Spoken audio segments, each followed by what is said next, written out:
శ్రీ మాత్రే నమః. అందరికీ నమస్కారం అండి. అందరూ ఎలా ఉన్నారు? నేనైతే చాలా బాగున్నాను. మీ అందరూ కూడా బాగుండాలని, అష్ట ఐశ్వర్యాలతో తులతూగాలని వారాహి అమ్మని మనస్ఫూర్తిగా కోరుకుంటున్నానండి. ఈరోజైతే మీ అందరికీ కూడా నవరాత్రులు, వారాహి నవరాత్రులు పూజ చేయలేకపోయాము అని బాధపడే వాళ్ళందరూ కూడా ఏమీ ఇబ్బంది పడవసరం లేదండి. కొంతమందికి కలిసి వస్తుంది, అంటే చేసే అవకాశము అదృష్టము వస్తుంది. మరి కొంతమందికి అలాంటి అవకాశం రాకపోయి ఉండవచ్చు. అలాంటి వాళ్ళందరూ కూడా ఖచ్చితంగా ఈ 3 రోజుల పాటు ఇప్పుడు చెప్పబోయేటువంటి ఒక్క మంత్రాన్ని కనుక 11 సార్లు జపించారు అంటే తీరని కోరిక అంటూ ఉండదన్నమాట. ఎందుకంటే నవరాత్రులు 9 రోజులు కూడా అమ్మవారికి ఎంతో ప్రీతికరమైనటువంటి రోజులు. అలాంటి ఈ రోజుల్లో చివరిసారిగా చివరి ఈ 3 రోజులైనా సరే ఇప్పుడు చెప్పబోయేటువంటి ఒక్క మంత్రాన్ని మీరు జపించారు అంటే మీరు మనస్సులో ఏదైతే కోరుకుంటారో, ఏదైతే తలుచుకుంటారో ఆ కోరిక అనేది తీరుతుందన్నమాట. అయితే ఈ మంత్రాన్ని జపించాలి అనుకున్న వాళ్ళు ఎవరైనా సరే అండి, నాన్ వెజ్ అనేది తిని ఉండకూడదు. అలాగే పీరియడ్ టైంలో ఉన్న వాళ్ళు కూడా ఈ యొక్క మంత్రాలు అనేది జపించకూడదన్నమాట. ఈ 2 నియమాలు అనేది ఖచ్చితంగా పాటించండి. అలాగే పూజ చేస్తూ ఉన్నాము, మేము చదువుకోవచ్చా అంటే ఖచ్చితంగా జపించుకోవచ్చండి. మనకి ఒకవేళ అమ్మవారి యొక్క అష్టోత్తరాలు చదువుకోవటం రాదు, అమ్మవారి పూజకు సంబంధించిన వేరే మంత్రాలు, మూల మంత్రాలు మాకు తెలియదండి అనుకున్న వాళ్ళైనా సరే, మనం నిత్య పూజ ఎలా చేసుకుంటామో అలాగే చేసుకుంటూ ఈ యొక్క మంత్రాన్ని కనుక మీరు జపిస్తూ ఉన్నట్లయితే మీ మనసులో ఏదైతే తలుచుకొని పూజ చేస్తూ ఉంటారో ఆ కోరిక వితిన్ 3 డేస్లో, 3 రోజుల్లో మీ కోరిక తీరిపోతుందన్నమాట. ఈ యొక్క మంత్రాన్ని మీరు జపించాలి అనుకుంటే కనుక ఉదయం పూట అయితే మాత్రం బ్రహ్మ ముహూర్తం లోపుగా 5 గంటలన్నర లోపుగా జపించండి. లేదు మాకు ఉదయం పూట కుదరదు అనుకున్న వాళ్ళు సాయంత్రం పూట అయితే మాత్రం సాయంత్రం 7 గంటలు దాటిన తరువాత 10 గంటల లోపైనా తరువాత అయినా ఎప్పుడైనా జపించుకోవచ్చు. ఎక్కువగా వారాహి అమ్మవారి మంత్రాలు అనేది రాత్రి వేళ జపించడానికి ప్రయత్నం చేయండి. అమ్మవారు ఎప్పుడు కూడా రాత్రి వేళలనే పూజలు అనేది అందుకుంటూ ఉంటారు. అమ్మవారి దర్శనం అనేది కూడా మనకి ఎక్కువగా రాత్రి వేళలనే దొరుకుతూ ఉంటుంది.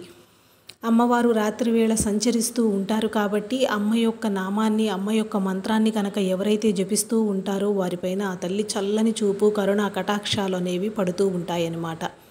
కాబట్టి ఈ ఒక్క అవకాశాన్ని మిస్ చేసుకోకుండా మళ్ళీ సంవత్సరానికి కానీ మనకి రానటువంటి ఈ అద్భుతమైన వారాహి నవరాత్రులని ఈ 3 రోజులనైనా సరే మీరు వినియోగించుకొని అమ్మ యొక్క అనుగ్రహం కలగాలి అనుకుంటే మాత్రం ఖచ్చితంగా ఈ యొక్క మంత్రాన్ని జపించి చూడండి. అయితే మీరు జపించాలి అనుకున్నప్పుడు ఏం చేస్తారంటే, మేము ఇంకా ఈ పూట ఏమి పని చేయట్లేదు అంటే ఈ యొక్క మంత్రాన్ని జపించి పడుకుంటాము అనుకున్నప్పుడు జపించండి. శుచిగా స్నానం అనేది ఆచరించిన తరువాత మంత్రాన్ని జపించడానికి ప్రయత్నం చేయండి. మనం ఎట్లా పడితే అట్లా తిరిగేసి వచ్చి ఎవరిని పడితే వాళ్ళని తాకి అంటే నియమాలు కఠినంగా ఉంటాయి అని కాదండి. మనం పూజ అనేది చేసుకోలేకపోయినా కనీసం అమ్మని మనసులో తలుచుకుంటూ ఈ యొక్క మంత్రాన్ని జపించాలి. కాబట్టి చక్కగా సాయంత్రం అందరూ కూడా స్నానం అనేది చేసి భోజనం చేస్తూ ఉంటారు కదా, అలా స్నానం చేసిన తర్వాత ఈ యొక్క మంత్రాన్ని మీరు జపించటానికి ప్రయత్నం చేయండి. మంత్రాన్ని అయితే స్క్రీన్ పైన ఇస్తానండి. 11 సార్లు అయితే ఖచ్చితంగా జపించవలసి ఉంటుంది. లేదు మేము అంతకన్నా ఎక్కువ జపించగలము, మా కోరికలు అనేవి చాలా కఠినమైనవి, మాకున్న సమస్యలు కూడా అంతకన్నా తీవ్రమైనవి అనుకున్న వాళ్ళు 108 సార్లు కూడా జపించవచ్చు అనమాట. మీరు చదవగలిగినన్ని సార్లు చదవటం వలన మీకు అంతకి రెట్టింపు ఫలితం అనేది అందుతూ ఉంటుంది. అలాగే ఆ రోజు ఏం చేస్తారంటే, ఇవాళ మంత్రాన్ని జపించాలి అనుకుంటే కనుక ముందుగా ఇంటిని మొత్తాన్ని కూడా రాళ్ల ఉప్పు, దొడ్డు ఉప్పు అనేది మనకి తెలుసు కదండి, ఆ రాళ్ల ఉప్పు అనేది నీటిలో వేసుకొని ఇల్లు మొత్తాన్ని కూడా శుభ్రం చేసుకోండి. ఎందుకంటే మన ఇంట్లో ఉన్న నెగిటివిటీ అనేది పోవాలి. మనకి తెలియకుండా మన ఒంట్లో ఉన్న చెడు కానీ, ఇంట్లో ఉన్నటువంటి చెడు కానీ మొత్తం తొలగిపోయేలాగా చేసుకోవడానికి ఇలా మనం ఈ రాళ్ల ఉప్పుతోటి ఇంటిని శుభ్రం చేసుకోవాలన్నమాట. మనలో నెగిటివిటీ ఉన్నప్పుడు ఎప్పుడు కూడా మనం ఏ పని చేస్తున్నా మనకి కలిసి రాదు. అలాగే మనకి ఎంత ప్రయత్నించినా కూడా అమ్మ నామాన్ని తలుచుకోవడానికి కానీ, అమ్మ పూజని చేయటానికి కూడా ముందుకు రానివ్వదనమాట. మనలో ఉండే చెడు ఎఫెక్ట్ అనేది కూడా అంతగా పనిచేస్తూ ఉంటుంది. కాబట్టి ఈ దొడ్డు ఉప్పు అనేది ఉపయోగించి ఇంటిని శుభ్రం చేసుకోండి. అంటే బండలు తుడిచే నీటిలో ఒక పిడికెడు ఉప్పు వేసి ఆ నీటితో ఇల్లు మొత్తం కూడా తడిగుడ్డ అనేది పెట్టేసుకోండి. అలాగే మీరు స్నానం చేసేటువంటి నీటిలో కూడా కొద్దిగా ఈ దొడ్డు ఉప్పు అనేది వేసుకొని స్నానం ఆచరించినట్లయితే మీ ఒంట్లో ఉన్నటువంటి నెగటివిటీ కూడా మొత్తం పోతుందన్నమాట. ఈ 2 పనులనేది చేసుకున్న తర్వాత సాయంత్రం పడుకోబోయే ముందుగా 10 గంటలు దాటిన తర్వాత అయినా పర్వాలేదండి, ఈ ఒక్క మంత్రాన్ని మీరు 11 సార్లు జపించండి. అమ్మ మీద పూర్తి నమ్మకము ఉంచి విశ్వాసముతో ఎవరైతే ఈ యొక్క మంత్రాన్ని జపిస్తారో ఖచ్చితంగా వారు అనుకున్నటువంటి కోరిక అనేది ఎట్టి పరిస్థితుల్లో తీరుతుందన్నమాట. చివరిగా మనకు మిగిలిన ఈ వారాహి నవరాత్రుల్లో 3 రోజులు కూడా సద్వినియోగం చేసుకొని అమ్మ యొక్క అనుగ్రహం మీ అందరికీ కూడా కలగాలన్న ఉద్దేశంతో ఈ యొక్క మంత్రాన్ని మీకు ఇక్కడ తెలియచేయడం అనేది జరుగుతుంది. ఇప్పుడైతే మంత్రాన్ని స్క్రీన్ పైన స్క్రోల్ చేసి చదివి వినిపిస్తాను. మీరు కూడా తప్పులు అనేది పోకుండా జపించండి. ఒకవేళ చదవటానికి కష్టంగా ఉంది అనుకున్న వారు ఒక బుక్ పెట్టుకొని పేపర్ పైన రాసుకోండి. చదివినా రాసిన ఫలితం అనేది ఒకేలాగా ఉంటుంది.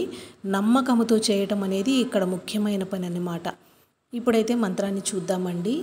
వజ్రసేన వక్రతుండ దేవసేన వారాహి భవతి భవ.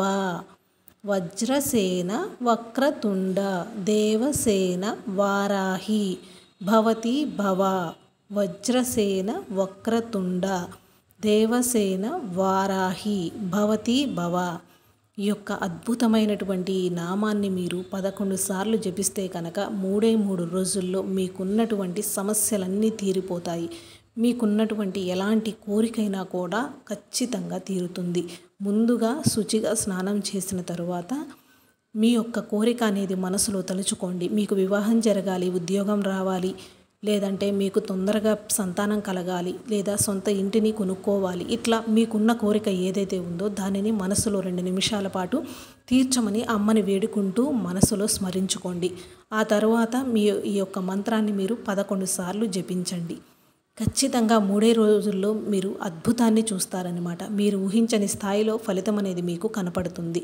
ఆ అమ్మ అనుగ్రహం అనేది మీకు కలుగుతుందనమాట.